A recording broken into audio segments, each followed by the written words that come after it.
Hello everyone, I'm Dr. Anshu. I'm professor and a foreign language trainer. Today in our session we'll discuss about the symptoms of stress and stress management. Stress is the psychological and behavioral response by an individual when they perceive a lack of equilibrium between the demands placed upon them and their ability to meet those demands, which over a period of time leads to ill health. Stress is a feeling of emotional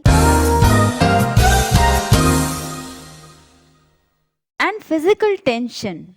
It can come from any event or thought that makes you feel frustrated, angry, or nervous.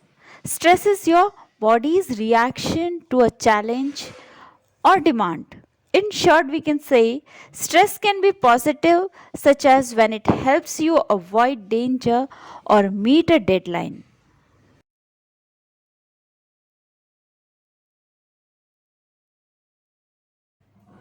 The impact of stress on body function.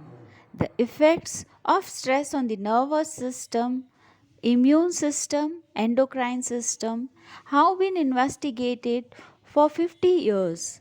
Some studies have shown that stress has many effects on the human nervous system and can cause structural changes in different parts of the brain.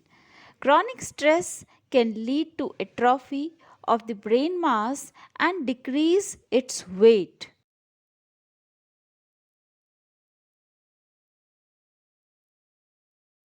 Although we all experience stress differently, some common symptoms include difficulty in sleeping, weight gain or weight loss, stomach pain, irritability, teeth grinding, panic attacks, headaches, difficulty in concentrating, sweaty hands or feet, heartburn, excessive sleeping, social isolation, fatigue, nausea, feeling overwhelmed, and obsessive or compulsive behaviors.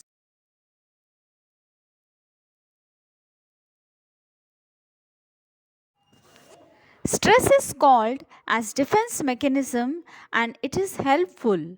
Historically, stress was a friend. It acted as a proactive mechanism that warned us of danger, a natural reaction that told us when to run. This response is now referred as the fight or flight response or the stress response. Stress has remained part of the evolutionary drive because of its usefulness in survival. When used at the right time, stress increases our awareness and improves physical performance.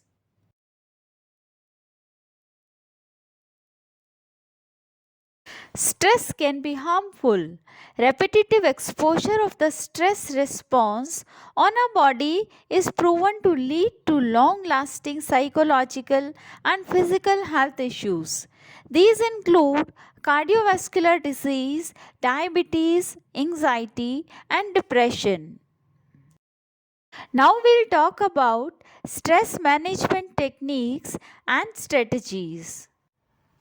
Number one is be assertive.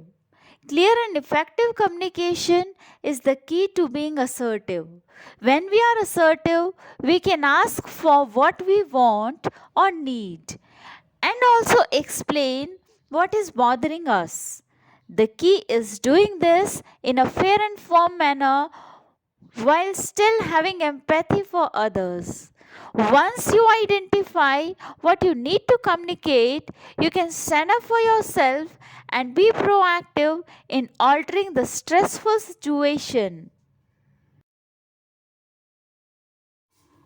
Number two is creating boundaries. How to create boundaries?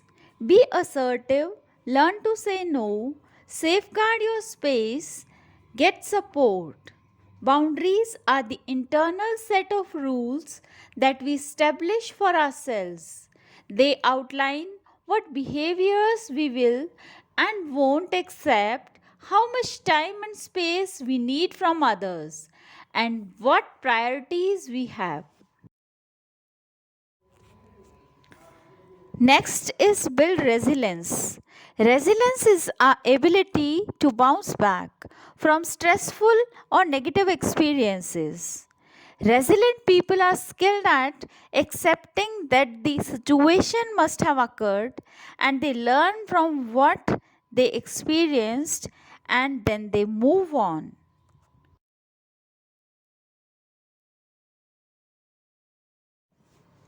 Next is affirmations and imagery. The power of positive imagery and affirmations is now scientifically proven to increase positive emotion. When you think of a positive experience, your brain perceives it to be a reality. So replace those negative thoughts with positive statements and challenge and change the way you see and experience the world. Stress management is wide spectrum of techniques and psychotherapies aimed at controlling a person's level of stress, especially chronic stress, usually for the purpose of and for the motive of improving everyday functioning. You can relieve stress, exercise regularly, get out in the sunlight, drink less caffeine close to bedtime, set a day schedule.